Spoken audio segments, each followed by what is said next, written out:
अस्सलामुअलैकुम दोस्तों, कैसे हैं आप सब। मैं आप सबको यूट्यूब चैनल इंग्लिश लिटरेचर पे वेलकम कहती हूँ। आज जो प्ले हम डिस्कस करने जा रहे हैं उसका नाम है the dreams of Tipu Sultan, जिसको लिखने वाले हैं गिरीश कर्नाड। इस प्ले को हम लोग 2 लेक्चर्स में डिवाइड करने वाले हैं। फर्स्ट लेक्चर में हम लोग बात करेंगे टाइटल की सिग्निफिकेंस क्या है, राइटर का इंट्रोडक्शन क्या है, कहाँ से बिलोंग करते हैं राइटर।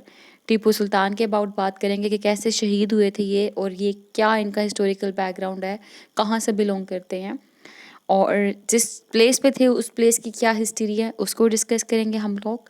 फिर हम लोग बात करेंगे इसके जो इम्पोर्टेंट क्वेश्चंस हैं उनकी स्टेटमेंट्स के अबाउट।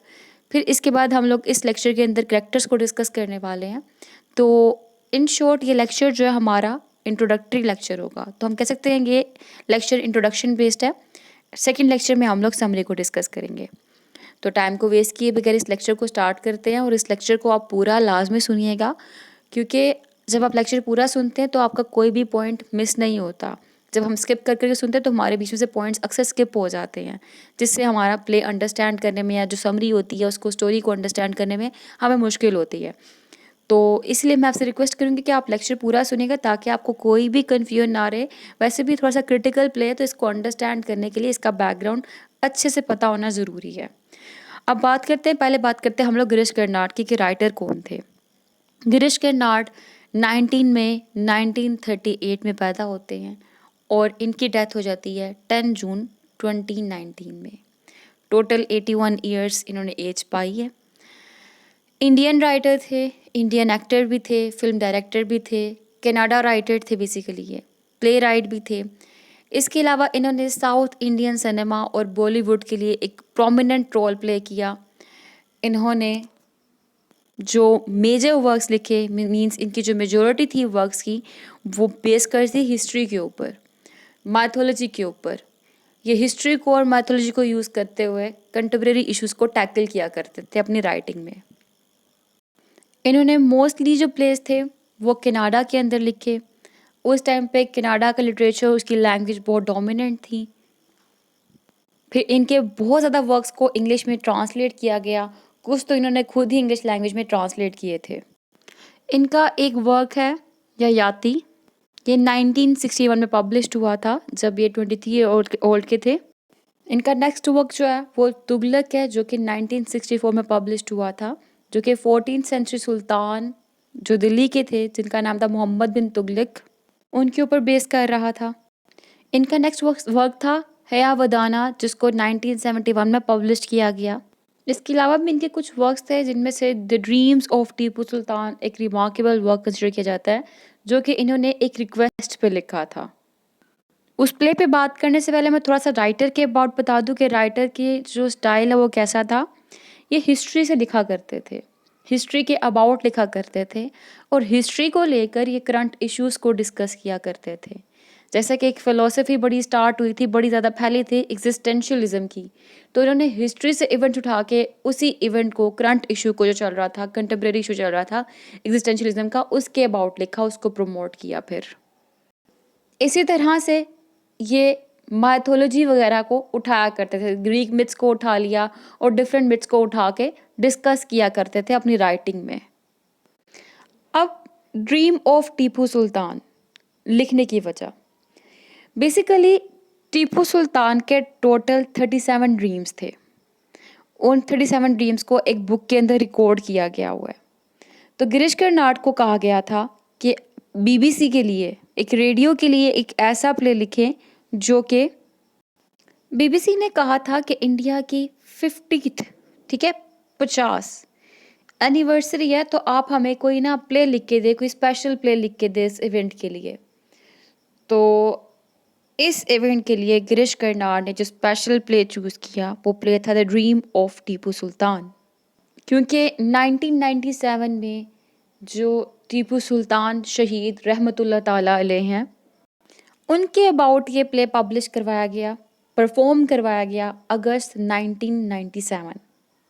और इस प्ले के अंदर गिरीश कर्नाड ने जो ड्रीम्स ऑफ टीपू सुल्तान ने जो अपनी लाइफ टाइम में 37 ड्रीम्स रिकॉर्ड करवाए थे, उनमें से 9th, 10th और 13th नंबर वाले ड्रीम को डिस्कस किया है। तो टीपू सुल्तान रहमतुल्लाह ताला अलैह, उनके ड्रीम्स टाइटल की सिग्निफिकेंस बताने लगी मैं आपको, the dreams of Tipu Sultan. Tipu Sultan एक लेजेंडरी फिगर है, ठीक है, एक बहुत ही ग्रेटेस्ट फिगर रहे हैं हिस्ट्री के अंदर। अब ड्रीम्स की बात कर दी गई यहाँ पे, तो इट मीन्स टाइटल हम लोगों को एक विजनरी अप्रोच दे रहा है, टाइटल हम लोगों को साइको एनालिसिस की अप्रोच दे रहा है, क्योंकि ड्रीम्स का लिंक जो है वो साइको एनालिसिस की थ्योरी के ऊपर बेस करता है। तो यहाँ पे राइटर जो गिरीश कर्नाड है वो टीपू सुल्तान के ड्रीम्स को यूज़ करते हुए उनकी लाइफ की डिपिक्शन देने वाला है, क्योंकि जो टीपू सुल्तान रहमतुल्लाह ताला अलैह थे ना, उनको सच्चे ख्वाब आया करते थे, उनका विजन जो था वो बहुत ब्रॉड था, और ये इंडिया को ना कॉलोनाइजर से फ्री करवाना चाहते थे। तो title basically psycho analysis approach को यूज़ कर रहा है यहाँ पे। जैसे सिगमंड फ्राइड ने ना इंटरप्रिटेशन ऑफ ड्रीम की बात करते हुए ना 2 पार्ट्स का जिक्र किया था, एक था माइंड, दूसरा ब्रेन। ब्रेन जो है ना वो देखा जा सकता है, ठीक है, लेकिन इंसान का माइंड जो है ना वो देखा नहीं जा सकता। मीन्स हमारा जो ब्रेन है वो नज़र आता है, लेकिन जो हमारा माइंड, हमारी सोच है वो नज़र नहीं आता। तो जो ह्यूमन बींग्स के ड्रीम्स है ना वो उसके माइंड में एग्जिस्ट करते हैं, और उन ड्रीम्स को एनालाइज करने के लिए लिटरेरी थ्योरी में साइको एनालिसिस की अप्रोच अप्लाई की जाती है, ठीक है। तो अब हम थोड़ी सी बात करते हैं अपने जो टाइटल जिनका नाम लिया गया टीपू सुल्तान, उनके अबाउट कि टीपू सुल्तान कौन थे।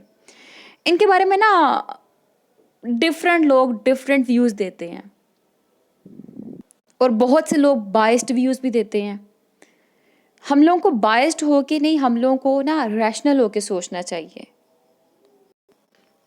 और करेक्टर को एज इट इज़ प्रेजेंट करने की कोशिश करनी है जैसा कि वो करेक्टर होता है।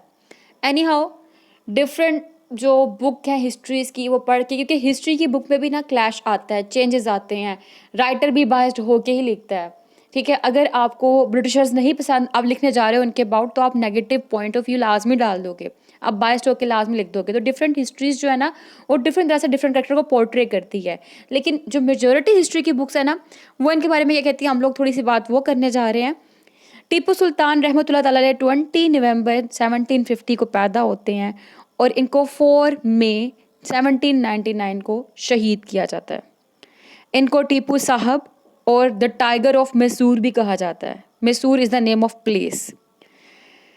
कुछ कहते हैं कि टीपू सुल्तान फेनेटिक थे, मीन्स तशद्दुद पसंद थे, अपने रूल्स एंड रेगुलेशंस को अप्लाई किया करते थे, लेकिन मेजोरिटी जो हिस्ट्री की बुक्स हैं वो यही बताती हैं he was not a phonetic, although he was a moderate kind of person.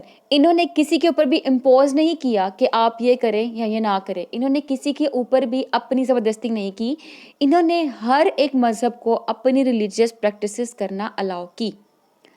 लेकिन कुछ मैंने बताया ना जैसे कि बाइस्ड बुक्स है, वो कहते हैं कि नहीं ही वॉज अ फेनेटिक्स, इन्होंने क्रिश्चियंस को भी सप्रेस्ड किया, इन्होंने हिंदुओं को भी सप्रेस्ड किया, इन्होंने सिर्फ मुस्लिम्स को प्रमोट किया।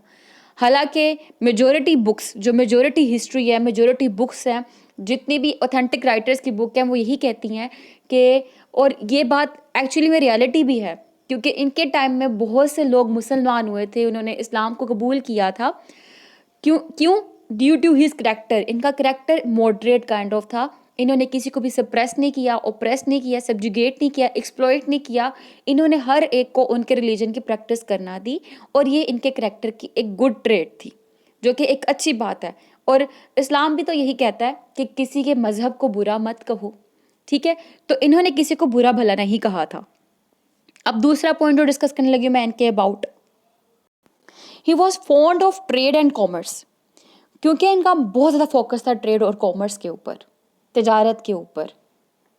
इन्होंने सोसाइटी को मॉडर्नाइज करने में एक इम्पॉर्टेंट रोल अदा किया, जैसा कि हम प्ले के अंदर देखेंगे कि though he was a hater of Britishers but he was the lover of their art. जैसा कि हम देखेंगे कि एक पर्सन है, वो कहीं जा रहा है तो कहेगा कि अंग्रेज़ों ने एक नई चीज़ बनाई है जिसका नाम थर्मोमीटर है। वो कोई नई चीज़ें देख ले क्या ना, वो क्या चीज़ है मुझे उसका नहीं पता, लेकिन मैंने सुना है उससे ऐसा ऐसा होता है। तो वो थर्मोमीटर लेके आना मीन्स टू से कि न्यू इन्वेंशन को यहाँ पर लेके आना, ये क्या है, अप्रिशिएट कर रहे हैं उनकी आर्ट को, उनके जो उन्होंने क्रिएचर जो चीज़ नई इन्वेंट की है उनकी इन्वेंशन को। इनकी पॉलिटिकल और मिलिट्री जो स्ट्रेटजीज थी ना वो बेस्ट थी, क्योंकि मैसूर वो जगह थी जहाँ पे जो गुड्स थी वो बहुत ज़्यादा तादाद में बना करती थी। वहाँ पे मसाले वगैरह बड़े अच्छे थे। तो वहाँ की अर्निंग भी बाकी कंट्रीज़ के मुकाबले में, बाकी प्लेसेस के मुकाबले में काफ़ी ज़्यादा थी। इन्होंने बहुत ही मास्टरमाइंड यूज़ करते हुए एक अच्छी ट्रेडिंग की वहाँ पे। ये हैदर अली सुल्तान के बेटे थे। ये ruler of the kingdom of Mysore थे। बहुत सी बैटल्स हुई ब्रिटिशर्स के साथ, क्योंकि ये नहीं चाहते थे कि इंडिया के अंदर ब्रिटिशर्स अपने कॉलोनाइजेशन कायम करें, उनके कॉलोनाइजर्स जो इंडिया में रहकर सप्रेस करें लोगों को। तो इसलिए उन्होंने ना बहुत सी बैटल्स की ब्रिटिशर्स के साथ, जिनमें से इन्होंने उनको बहुत ज़्यादा अमाउंट में हराया भी, मतलब टू मैनी टाइम्स इन्होंने उनको हराया। आई थिंक 4 बैटल्स आती हैं मेरे नोट टेबल में, मेरी माइंड के अंदर, जिसके अंदर इन्होंने ना 2 के अंदर तो बहुत ग्रेटेस्ट रोल था इनका, लेकिन 4th वन जो लास्ट वन थी बैटल, क्योंकि जैसा कि आपको पता है जब तक कोई गद्दार ना हो तब तक आप हार नहीं सकते। मीन्स टू से कि इंसान की शिकस्त तब होती है जब कोई गद्दार शामिल हो। अगर आपने अर्तुगरुल गाजी देखा होगा तो जहाँ पे अर्तुगरुल गाजी के टीम के अंदर, मतलब पूरी स्टोरी के अंदर, अगर आपको डाउनफॉल फेस करना पड़ा, वहाँ पे कोई ना कोई गद्दार लाजमी शामिल था। जैसे कि अगर हमारा फर्स्ट सीज़न के अंदर हमारे पास सादुद्दीन कोपेक था, और थ्रू आउट सीरीज़ के अंदर उसी की बेस पे जो सुल्तान था उसको ज़वाल फेस करना पड़ा था। उसी ने सुल्तान के खाने में ज़हर मिला दिया था, फिर अर्तुगरुल के ऊपर इल्ज़ाम लगा दिया था। तो मैंने अभी नाम इसलिए लिया क्योंकि अर्तुगरुल गाज़ी इन दिनों में टॉप लिस्ट पे रहा है, काफ़ी लोगों ने देखा होगा। तो कैसे एक सादुद्दीन कोपेक जो कि गद्दार था, उसी की वजह से सुल्तान की डेथ हुई, ठीक है?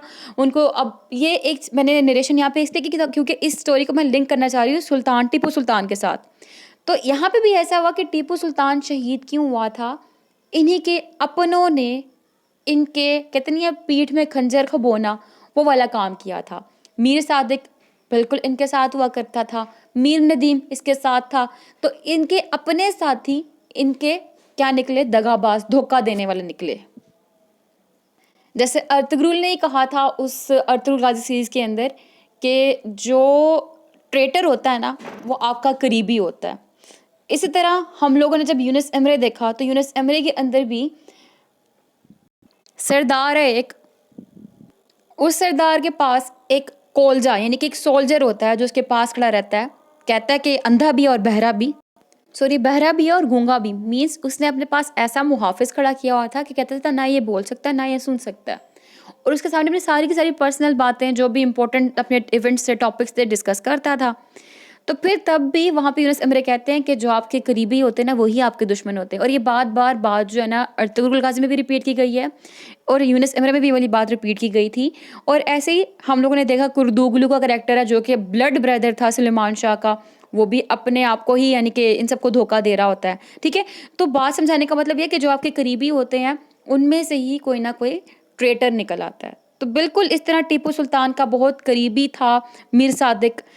तो मीर सादिक ने यह किया कि ये ब्रिटिशर्स के साथ मिल गया, वाइट मैन के साथ मिल गया, और जब वाइट मैन अटैक करने वाले थे तो उस ड्यूरेशन पे मीर सादिक ने एक फड्डा डाल दिया इसके पास आकर, टीपू सुल्तान के पास आकर, कि ना जो नाइट्स हैं, जो सोल्जर्स हैं, उनको जो उनकी सैलरी है वो देनी है, उसके पैसे दे दें।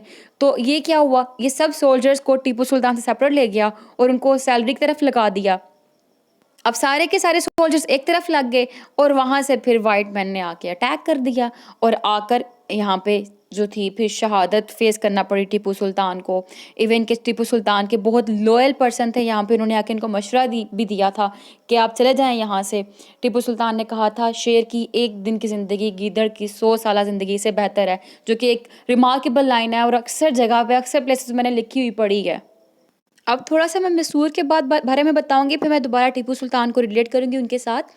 मैसूर कैसी प्लेस है जिस जगह कहते हैं ना किंगडम ऑफ मैसूर, और उनका जो है रूलर वो टीपू सुल्तान। तो वो किंगडम ऑफ मैसूर था क्या, कैसी की जगह थी? क्योंकि स्टोरी में सारा जिक्र होने वाला है इन इवेंट का, मैसूर का, टीपू सुल्तान का, इस सारे बैकग्राउंड का, इनको जो शहीद किया गया था उसके अबाउट। इंडिया के अंदर वो सूबे, वो प्रोविंसेस जो आज तमिलनाडु, केरला और कर्नाटका कहलाते हैं ना, उसके बहुत से पार्ट किंगडम ऑफ मैसूर के अंदर शामिल थे। वैसे तो एक बहुत बड़ी रियासत थी, लेकिन इशू क्या था कि इसके बड़े बड़े दुश्मन इसी के बॉर्डर्स पे बैठे हुए थे। जैसा कि ईस्ट इंडिया कंपनी का जो मेन पॉइंट था, सेंटर था, वो मद्रास था, जिसको अब चेन्नई कहा जाता है। उसके साथ ही ना हैदराबाद दक्कन की रियासत थी, उनकी स्टेट थी, जो अब आंध्र प्रदेश का हिस्सा है। और शुमाल वाली साइड पे मरहट्टे थे। शुमाल मीन्स नॉर्थ की साइड पे।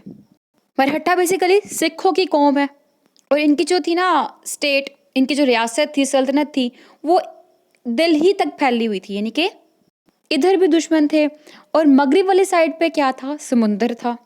मीन्स वेस्ट, नॉर्थ और ईस्ट, ये तीनों साइड जो है ना, यहाँ से इनको एड नहीं मिल सकती थी।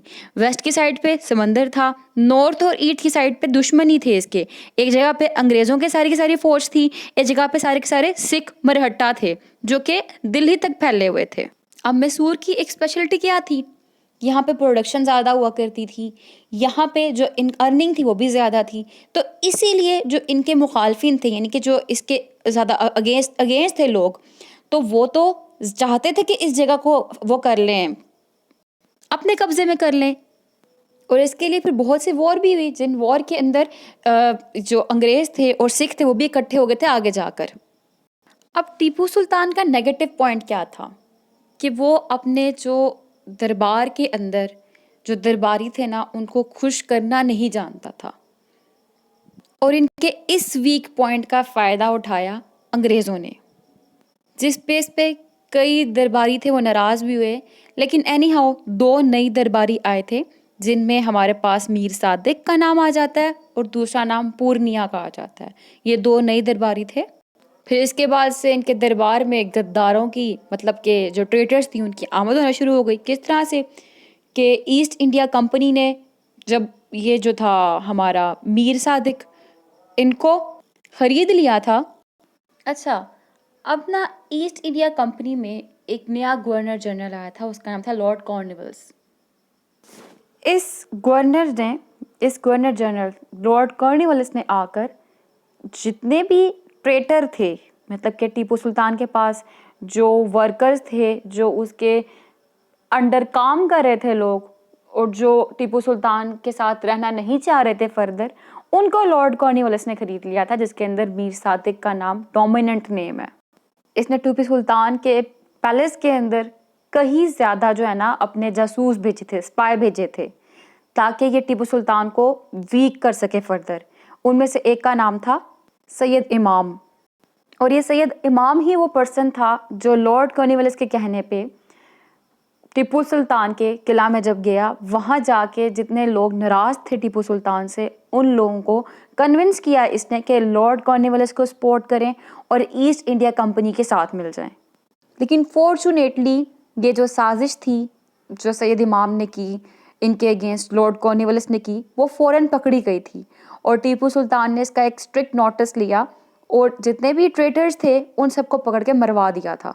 लेकिन उनमें कई ट्रेटर्स थे जिनका नाम सामने नहीं आया, तो वो बच गए।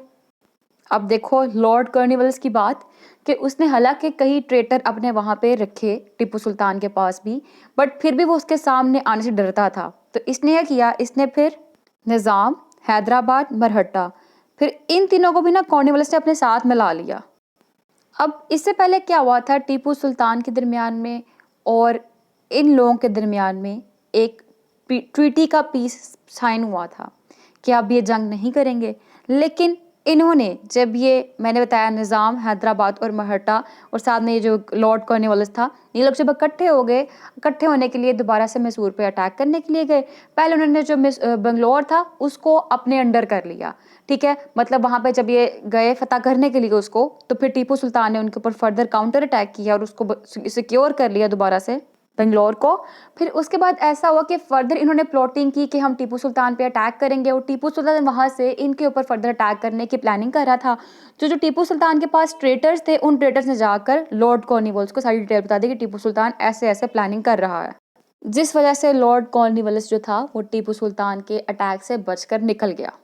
अब जब ये लॉर्ड कॉर्नवालिस उसके अटैक से बच गया था, उस टाइम पे टीपू सुल्तान अपनी रेजिडेंस में नहीं था। सेरिंगापटम उस रेजिडेंस का नेम है। तो एनी हाउ लॉर्ड कॉर्नवालिस अपनी आर्मी को लेकर, अपने सोल्जर्स को लेकर सेरिंगापटम में अटैक करने के लिए आ गया। लेकिन जब वो आ रहा था, अभी आधे रास्ते में पहुंचे थे, तो बहुत ज़्यादा थक गए थे इसके सोल्जर्स भी और ये भी। भूख की वजह से उनकी तबीयत भी ख़राब हो रही थी। वहाँ पर निज़ाम और मराठा ने अपनी आर्मी को नहीं भेजा था। तो इस बेस पे इसने सोचा कि हाँ, कि अगर इस टाइम मैं अटैक करता हूँ तो लॉस हमारा ये होगा, क्योंकि हम लोग बहुत ज़्यादा थके हुए हैं इस टाइम पे। किससे सोचा? लॉर्ड कॉर्नवालिस से सोचा। तो इसलिए उसने अटैक नहीं किया, वो वापस चला गया। और टीपू सुल्तान जो आ गया था, उसने भी इनको वापस जाने दिया, मतलब इसके ऊपर अटैक नहीं किया, इसको रोका नहीं, जाने दिया उनको।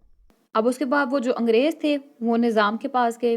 फिर वहाँ से निज़ाम और मरहट्टा और फिर ये ब्रिटिशर्स थे, ये इकट्ठे हो गए। इकट्ठे होकर दोबारा अटैक करने के लिए आए टीपू सुल्तान की जो सल्तनत थी उसके ऊपर। टीपू सुल्तान ने वहाँ पे दोबारा से इनसे पीस की रिक्वेस्ट की, क्योंकि पता था कि एक मिस्टेक थी ये वाली।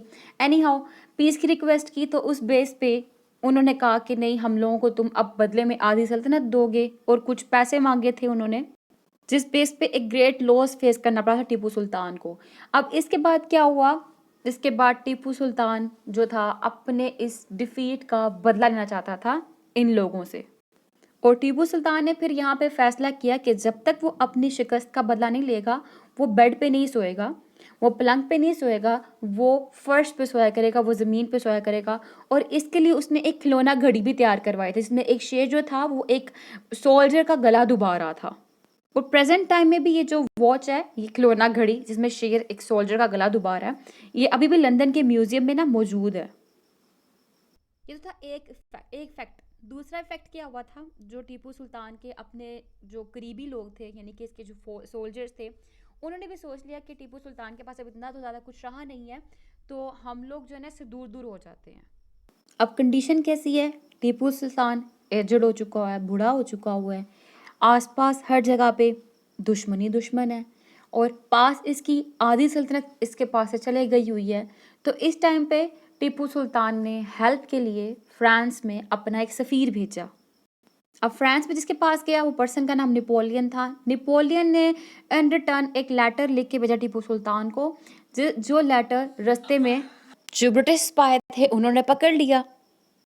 फिर नेपोलियन जब 1798 में अपनी फ़ौज लेकर मिस्र पे अटैक करने के लिए निकला, मींस इजिप्ट पे अटैक करने के लिए निकला, तो ब्रिटिश कंट्री समझ रही थी कि नेपोलियन जो है वो हिंदुस्तान में जा रहा है। फिर जब नेपोलियन ने कनकर्ड कर लिया था इजिप्ट को, तब भी वो सोचते रहे अंग्रेज़ कि शायद ये ज़मीनी रास्ते से होते हुए हिंदुस्तान में पहुंचने की कोशिश करेगा। लेकिन लेटर ऑन ऐसा हुआ कि कुछ टाइम पीरियड गुजरा, फिर जो फ्रांस था उसको डिफीट फेस करना पड़ा था in the hand of Britishers. तो उस ड्यूरेशन पे अब टीपू को नहीं पता था सब कुछ हो चुका हुआ है। टीपू फोर साइड से दुश्मनों से भरा हुआ था। अब क्या था कि ये इंतज़ार कर रहा था कि फ्रांस आएगा इसकी हेल्प के लिए, लेकिन फ्रांस नहीं आता। और ये टीपू सुल्तान रहमतुल्लाह ताला के लिए बहुत ज़्यादा क्रिटिकल टाइम पीरियड चल रहा था, क्योंकि ये वो टाइम था जब अब अंग्रेज़ों ने यही डिसाइड करना था कि वो जो टाइगर ऑफ द मैसूर है उसका शिकार कब, कैसे, कहाँ करें, ये कुछ सोच रहे थे। और इसी दौरान जो कंपनी थी ईस्ट इंडिया कंपनी, उसने लॉर्ड कॉर्नवालिस को वापस बुलाकर रिचर्ड वेल्लेस्ली, ठीक है, इनको वहाँ का गवर्नर जनरल बना दिया। और ये उस टाइम पे जो ब्रिटिश प्राइम मिनिस्टर था विलियम पिट द यंगर, उनका फ्रेंड था, और दोनों चाहते थे कि दोनों मिलकर हिंदुस्तान के ऊपर कब्जा कर लें। अब फरवरी 1799 में वेल्लेस्ली ने ना जंग का ऐलान कर दिया था टीपू सुल्तान के अगेंस्ट।